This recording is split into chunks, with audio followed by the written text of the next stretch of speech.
નમસ્કાર દોસ્તો, સુપરફાસ્ટ તાજા સમાચારમાં તમારું સ્વાગત છે। દેશ, દુનિયા અને ગુજરાતના તાજા, મોટા અને સૌથી મહત્વપૂર્ણ સમાચાર જાણીએ તે પહેલા તમે ચેનલમાં નવા હોય તો ચેનલને જરૂરથી સબસ્ક્રાઇબ કરીને વિડીયોને લાઇક કરી દેજો। સૌથી પહેલા દોસ્તો આપણે વાત કરીએ તો કમોસમી વરસાદ માટે તૈયાર રહેજો। તો ગુજરાતમાં આકરી ગરમી સાથે મે મહિનામાં 8 મેની આસપાસ ઉત્તર ગુજરાત, સૌરાષ્ટ્ર તેમજ મધ્ય ગુજરાતમાં આ વરસાદ પડી શકે છે, જેમાં કચ્છના કેટલાક વિસ્તારોમાં ભારે પવન સાથે હળવો વરસાદ પડી શકે છે। તો અંબાલાલ પટેલે જણાવ્યા અનુસાર 30 એપ્રિલ પછી એટલે કે આજ પછી વાતાવરણમાં પલટો આવશે, જેમાં પ્રી મોન્સૂનની એક્ટિવિટી ચાલુ થશે। તેથી 10 થી લઈને 11 મે સુધીમાં ઘણા બધા વિસ્તારોમાં ભારે વરસાદ પણ થશે। તો ભારે પવન સાથે આંધી વંટોળ પણ આવી શકે છે। તો દોસ્તો બીજા સૌથી મોટા સમાચાર સામે આવ્યા છે। 133 વર્ષનો રેકોર્ડ તૂટ્યો। તો આ વર્ષે ગુજરાતમાં ગરમીએ 133 વર્ષનો રેકોર્ડ તોડી દીધો છે। તો આવનારા દિવસોમાં હજુ પણ ગરમી વધી શકે છે। તો ગઈકાલે રાજકોટમાં સૌથી વધારે તાપમાન 46.3 ડિગ્રી નોંધાયું છે। તો ગઈકાલે અમદાવાદમાં 44 ડિગ્રી સેલ્સિયસ, સુરેન્દ્રનગરમાં 44.9 ડિગ્રી સેલ્સિયસ, અમરેલીમાં 44.5 ડિગ્રી સેલ્સિયસ તેમજ ગાંધીનગરમાં 43.5 સેલ્સિયસ, ભુજમાં 42.7 સેલ્સિયસ અને ભાવનગર માં પણ 42.7 સેલ્સિયસ તાપમાન નોંધાયું છે। ત્યાર પછી દોસ્તો આગળ વધુ એક સૌથી મોટા સમાચાર એટીએમ અંગે આરબીઆઈનો મહત્વપૂર્ણ નિર્ણય। તો આરબીઆઈ તમામ બેંકો તેમજ વ્હાઇટ લેબલ એટીએમ ઓપરેટર્સને આદેશો આપ્યા છે કે હવેથી એટીએમમાંથી ₹100 અને 200ની નોટ પણ ફરજિયાત નીકળવી જોઈએ।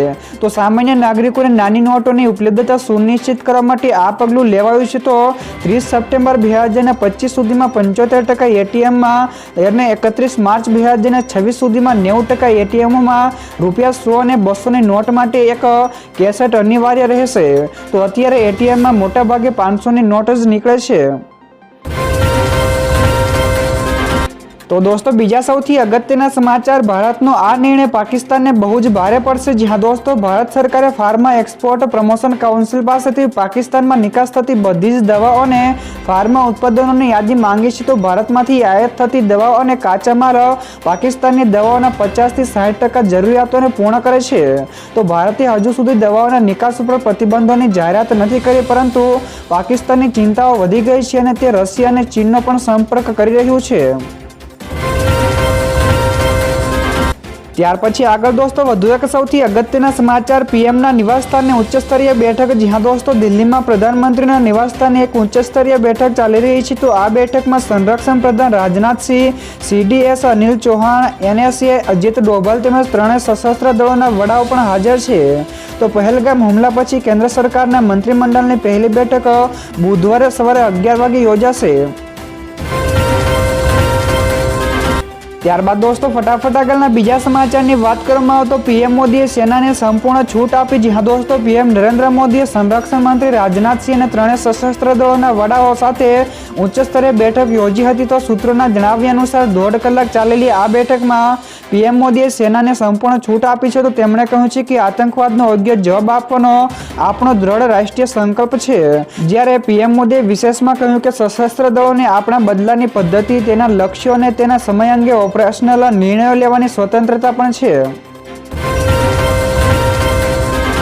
તો દોસ્તો બીજા સૌથી મહત્વપૂર્ણ સમાચાર સામે આવ્યા છે। 1 મે થી થઈ શકે છે મોટા ફેરફારો। તો દર મહિને એલપીજી ગેસમાં મોટા ફેરફારો થાય છે। તો આ વખતે પણ મે મહિનામાં અનેક ફેરફારો જોવા મળશે, જેની આમ આદમીના ખિસ્સાઓ પર સૌથી વધારે અસર પડશે।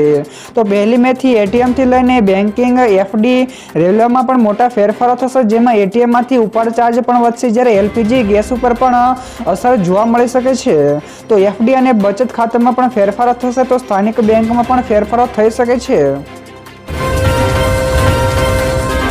તો દોસ્તો ત્યાર પછી આગળ વધુ એક સૌથી મહત્વપૂર્ણ સમાચાર, યુરોપના ઘણા બધા દેશોમાં ચારે બાજુ અંધકાર। તો વિમાનોથી લઈને મેટ્રો સુધીનું બધું ઠપ થયું। જ્યાં દોસ્તો યુરોપમાં બ્લેકઆઉટને કારણે ફ્રાન્સ, સ્પેન અને પોર્ટુગલ અંધારામાં ડૂબી ગયા છે। તો આ ઘટનાને સાયબર એટેક ગણવામાં આવી રહ્યો છે।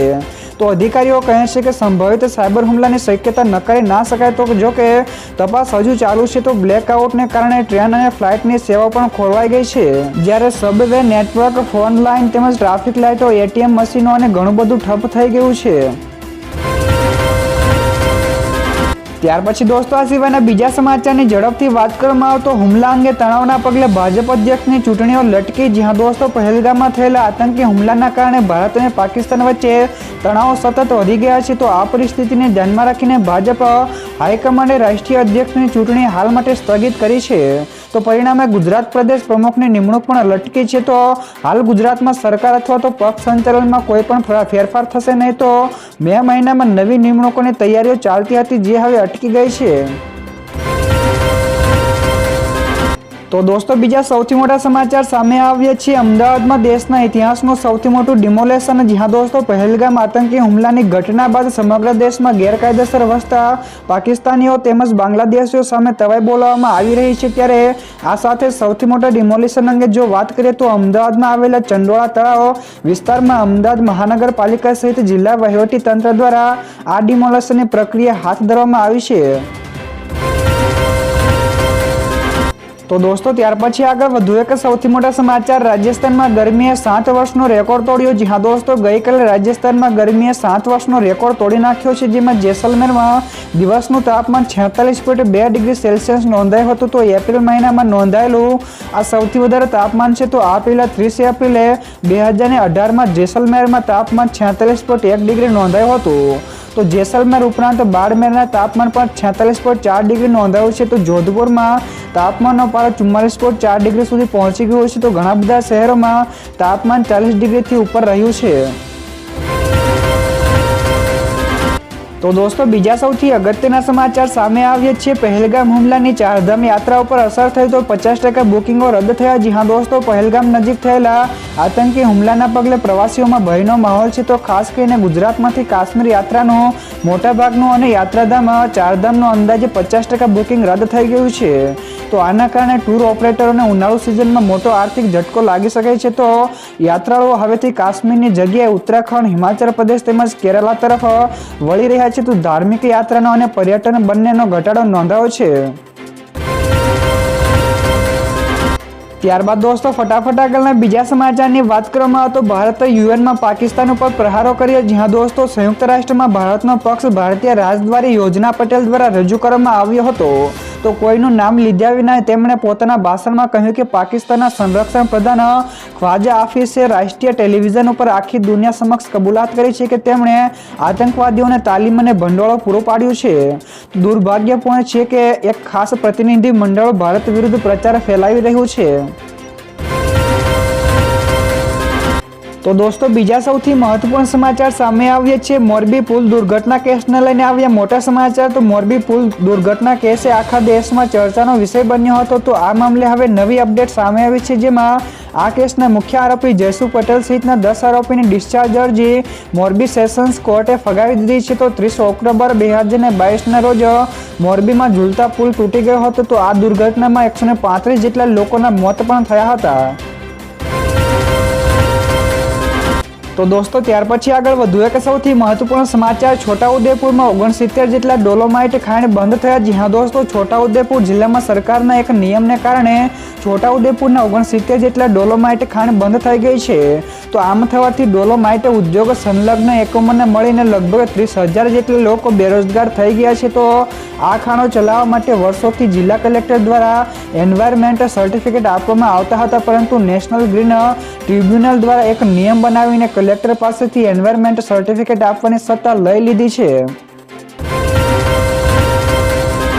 ત્યાર પછી દોસ્તો આ સિવાયના બીજા સમાચારની ઝડપથી વાત કરવામાં આવે તો કચ્છની 21 જેટલી જગ્યાઓ પર લોકો ફરવા નહીં જઈ શકે. જી હા દોસ્તો જો તમે કચ્છ જવાનું વિચારતા હોય તો તમારા માટે મહત્વપૂર્ણ સમાચાર છે. તો રાષ્ટ્રીય સલામતી અને જાહેર વ્યવસ્થાને ધ્યાનમાં લઈને કચ્છના 21 જેટલા ટાપુઓ ઉપર 26 જુલાઈ 2025 સુધી પ્રવેશ ઉપર પ્રતિબંધ મૂક્યો છે. તો ઉલ્લેખનીય છે કે નિર્જન ટાપુઓ ઉપર ધાર્મિક જગ્યાઓ આવેલી છે. જેના પગલે ધાર્મિક પ્રસંગોએ અને દર્શનાર્થે માણસોની અવરજવર રહે છે. તો જાહેરનામું 26 જુલાઈ 2025 સુધી અમલમાં રહેશે. ત્યારબાદના આગળના બીજા સમાચાર સોના અને ચાંદીના ભાવ વિશે પણ મળ્યા છે. તો સોનું અને ચાંદી મોંઘા થયા છે. તો ગઈકાલે સોના અને ચાંદીના ભાવમાં વધારો થયો છે. તો 24 કેરેટ સોનું 1178 રૂપિયા મોંઘું થયું છે અને તે 96,286 રૂપિયા પ્રતિ 10 ગ્રામે પહોંચી ગયું છે. જ્યારે 22 કેરેટ સોનું 88,198 રૂપિયા પ્રતિ 10 ગ્રામ પર આવી ગયું છે. તો ગઈકાલે ચાંદીના ભાવમાં પણ 55 રૂપિયાનો થોડો વધારો થયો છે. તો આ વધારા સાથે ચાંદીનો ભાવ 96,481 રૂપિયા પ્રતિ કિલોગ્રામ પર પહોંચી ગયો છે. તો આજે અક્ષર તૃતીયાના દિવસે સોના અને ચાંદીના ભાવમાં હજુ પણ વધારો થઈ શકે છે. તો દોસ્તો બીજા સૌથી મોટા સમાચાર સામે આવ્યા છે. પાકિસ્તાનની સેના ડરી ગઈ તો મોટી કાર્યવાહી. જી હા દોસ્તો, પહેલગામ હુમલા બાદ ભારત પાકિસ્તાન સામે કડક કાર્યવાહી કરી રહ્યું છે. તો ભારતીય હવાઈ હુમલાના ડરથી પાકિસ્તાને પીઓકેમાં હાજર લોન્ચ પેડ ખાલી કરવાનું શરૂ કરી દીધું છે. તો લોન્ચ પેડ ઉપર હાજર આતંકવાદીઓને સેનાના શેલ્ટર અથવા તો બંકરોમાં રહેવાની સૂચના પણ આપી છે. તો ભારતીય સુરક્ષા એજન્સીઓએ પીઓકેમાં 42 જેટલા આતંકવાદી લોન્ચ પેડ ઓળખી કાઢ્યા હતા. ત્યારે પાકિસ્તાનને ડર છે કે ભારત તેના ઉપર હુમલો કરી શકે છે. તો દોસ્તો ત્યાર પછી આગળ વધુ એક સૌથી મોટા સમાચાર. પાકિસ્તાન અને ભારતના તણાવને લીધે ડિફેન્સ શેર 10% વધ્યા છે. જી હા દોસ્તો, પહેલગામ આતંકી હુમલા પછી પાકિસ્તાન વિરુદ્ધ કાર્યવાહીના ડરના કારણે સંરક્ષણ કંપનીઓના શેરોમાં મોટો ઉછાળો આવ્યો છે. તો ગઈકાલે Paras defence, garden reach, ship builders, HAL, Bharat dynamics જેવી સંરક્ષણ કંપનીઓના શેર 10% ઉછળ્યા છે. તો નિષ્ણાતો માને છે કે સરકાર પાકિસ્તાન સામે કડક કાર્યવાહી કરી શકે છે. તો આનાથી સંરક્ષણ સાધનોની ખરીદીમાં પણ વધારો થવાની અપેક્ષાઓ છે. તો દોસ્તો બીજા સૌથી અગત્યના સમાચાર સામે આવ્યા છે. ભારતના 3 દુશ્મન દેશો પાકિસ્તાન સાથે હાથ મિલાવ્યા. જ્યાં દોસ્તો પાકિસ્તાને દાવો કર્યો છે કે ભારત સાથેના તણાવ વચ્ચે 3 દેશોએ તેનું સમર્થન કર્યું છે. તો ચીન અને તુર્કી પછી હવે અઝરબૈજાને પણ પાકિસ્તાનને ટેકો આપવાની જાહેરાત કરી છે. ત્યારે એક રિપોર્ટ્સ અનુસાર ચીન અને તુર્કીએ પાકિસ્તાનને ઘાતક શસ્ત્રો પૂરા પાડ્યા છે. તો હથિયારો પૂરા પાડવા ઉપરાંત ચીને પાકિસ્તાનને તેને સાર્વભૌમત્વ અને સુરક્ષા હિતોનું રક્ષણ કરવા માટે પણ ટેકો આપવાની જાહેરાત કરી છે. ત્યાર પછી દોસ્તો આગળ વધુ એક સૌથી અગત્યના સમાચાર. ભારતે પાકિસ્તાનને ધોઈ નાખ્યું. તો પાકિસ્તાનની બોલતી બંધ થઈ. જી હા દોસ્તો, સંયુક્ત રાષ્ટ્રમાં ભારતના કાયમી નાયબ પ્રતિનિધિ યોજના પટેલે પાકિસ્તાનને ધોઈ નાખ્યું છે. તો તેમણે કહ્યું કે પાકિસ્તાનના સંરક્ષણ પ્રધાન ખ્વાજા આસિફે આતંકવાદીઓને સમર્થન, તાલીમ અને ભંડોળ પૂરું પાડવાની કબૂલાત કરી છે. તો તેમની કબૂલાત કોઈને પણ આશ્ચર્યજનક ન લાગી, કારણ કે પાકિસ્તાન એક દુષ્ટ દેશ છે. તો આતંકવાદીઓને પ્રોત્સાહન આપે છે. તો દુનિયા હવે આ ભય સામે આંખ આડા કાન કરી શકે નહીં. ત્યારબાદ દોસ્તો ફટાફટ આગળના બીજા સમાચાર વિશે વાત કરવામાં આવે તો બદ્રીનાથ ધામ પરિદર્શનમાં આવું કરવા ઉપર પ્રતિબંધ છે. જ્યાં દોસ્તો આ વખતે ચારધામ યાત્રાને વ્યવસ્થિત અને સુરક્ષિત બનાવવા માટે વહીવટી તંત્રએ બદ્રીનાથ ધામમાં ઘણી બધી નવી વ્યવસ્થાઓ લાગુ કરી છે. તો મંદિર પરિદર્શનમાં વિડીયો કોલિંગ અને ફોટોગ્રાફી ઉપર પ્રતિબંધ લગાવી દેવામાં આવ્યો છે. જોકે તેનું ઉલ્લંઘન કરવામાં આવશે તો ભક્તો ઉપર 5,000 રૂપિયાનો દંડ વસૂલવામાં આવશે. તો ગઈકાલે ત્યાંના જિલ્લાના મેજિસ્ટ્રેટ ડોક્ટર સંદીપ તિવારીએ પ્રવાસ વ્યવસ્થા અંગે બેઠક યોજી હતી. તો દોસ્તો બીજા સૌથી મહત્વપૂર્ણ સમાચાર સામે આવ્યા છે. મલ્લિકાર્જુન ખડગેએ પીએમ મોદીને પત્ર લખીને આ માંગણી કરી. જ્યાં દોસ્તો કોંગ્રેસ અધ્યક્ષ મલ્લિકાર્જુન ખડગેએ પીએમ મોદી પાસે પહેલગામ હુમલાની ચર્ચા કરવા માટે સંસદનું ખાસ સત્ર બોલાવવાની માંગણી કરી છે. તો પીએમએ લખેલા પત્રમાં તેમણે લખ્યું છે કે કોંગ્રેસ ઈચ્છે છે કે સંસદના બંને ગૃહોનું ખાસ સત્ર શક્ય તેટલી વહેલી તકે બોલાવવું જોઈએ. તો આ પહેલગામમાં થયેલા ક્રૂર આતંકવાદી હુમલા સામે આપણા સંકલ્પ અને ઈચ્છાશક્તિનું પણ એક શક્તિશાળી પ્રદર્શન હશે. તો દોસ્તો ત્યાર પછી આગળ વધુ એક સૌથી મહત્વપૂર્ણ સમાચાર. પાકિસ્તાને સતત 5મા દિવસે પણ સીઝ ફાયરનું કર્યું ઉલ્લંઘન. જ્યાં દોસ્તો પાકિસ્તાને સતત 5મા દિવસે પણ LOC ઉપર સીઝ ફાયરનું ઉલ્લંઘન કર્યું છે. તો સોમવારે રાત્રે પણ અને મંગળવારે વહેલી સવારે પણ પાકિસ્તાની સેનાએ જમ્મુ અને કાશ્મીરના કુપવાડા, બારામુલ્લા અને અખનૂર સેક્ટરમાં ગોળીબાર કર્યો હતો. તો ભારતીય સેનાએ પણ હળવા હથિયારોથી જવાબ આપ્યો છે. જોકે હજુ સુધી કોઈ પણ જાનમાલના નુકસાનોની સમાચાર મળ્યા નથી. ત્યાર પછી દોસ્તો આ સિવાયના બીજા સૌથી મહત્વપૂર્ણ સમાચાર મળ્યા છે. પીએમ મોદી આ કોન્ક્લેવને સંબોધિત કર્યું. જ્યાં દોસ્તો ભારત મંડપમ ખાતે YUGM કોન્ક્લેવમાં પીએમ નરેન્દ્ર મોદીની હાજરીમાં વાઘવાણી ફાઉન્ડેશન અને IIT કાનપુર, IIT બોમ્બે અનુસંધાન, નેશનલ રિસર્ચ ફાઉન્ડેશન વચ્ચે MOU ઉપર હસ્તાક્ષર કર્યા છે. તો પીએમ મોદીએ કહ્યું કે આ કાર્યક્રમ દ્વારા ભારતની નવીનતા, ક્ષમતા અને ડીપ ટેકમાં ભારતની ભૂમિકા વધારવાના પ્રયાસો વધુ મજબૂત બનશે. તો IIT કાનપુર અને IIT બોમ્બે ખાતે AI, ઇન્ટેલિજન્સ સિસ્ટમ, આરોગ્ય અને દવાઓના સુપર હબ શરૂ કરાઈ રહ્યા છે.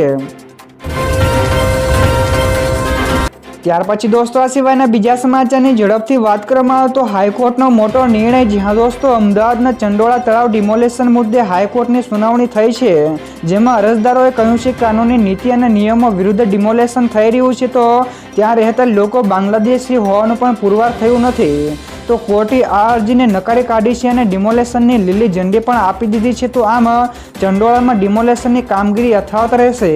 તો હાઈકોર્ટે આ કામગીરી ઉપર સ્ટે આપવાનો પણ ઇનકાર કર્યો છે. તો દોસ્તો બીજા સૌથી મોટા સમાચાર સામે આવ્યા છે. પાકિસ્તાની પત્રકારોના તેમજ અધિકારીઓના ટ્વિટર એકાઉન્ટ ઉપર પ્રતિબંધ મૂક્યો. જ્યાં દોસ્તો ભારતે પાકિસ્તાન સામે બીજો સૌથી મોટો નિર્ણય લીધો છે. તો પહેલગામના હુમલા પછી પાકિસ્તાનના લોકો દ્વારા ભ્રામક સમાચારો ફેલાઈ રહ્યા હતા, તેથી ભારતે પણ સોશિયલ મીડિયા ટ્વિટર ઉપર મોટી કાર્યવાહી કરી છે. તો ભારતે બનાવટી સમાચાર અને ખોટી માહિતી ફેલાવવા માટે પાકિસ્તાનના ISPR અને ISI સાથે સંકળાયેલા ઘણા બધા પાકિસ્તાની પત્રકારો તેમજ અધિકારીનો સોશિયલ મીડિયા એક્સ એટલે કે ટ્વિટર એકાઉન્ટ ઉપર પ્રતિબંધ મૂક્યો છે. તો દોસ્તો ત્યાર પછીના આગળના બીજા સમાચાર શેર માર્કેટ વિશે પણ મળ્યા છે. તો ગ્રીન ઝોનમાં શેર બજાર બંધ થયું. જ્યાં દોસ્તો ટ્રેડિંગ સપ્તાહના બીજા દિવસે એટલે કે ગઈકાલે શેર બજાર ગ્રીન ઝોનમાં બંધ થયું હતું. તો ગઈકાલે સેન્સેક્સમાં મામૂલી 70 પોઈન્ટના વધારા સાથે 80,288ના સ્તરે બંધ થયો, જ્યારે નિફ્ટીમાં પણ મામૂલી 7.45 પોઈન્ટના વધારા સાથે 24,335ના સ્તરે બંધ થયો હતો.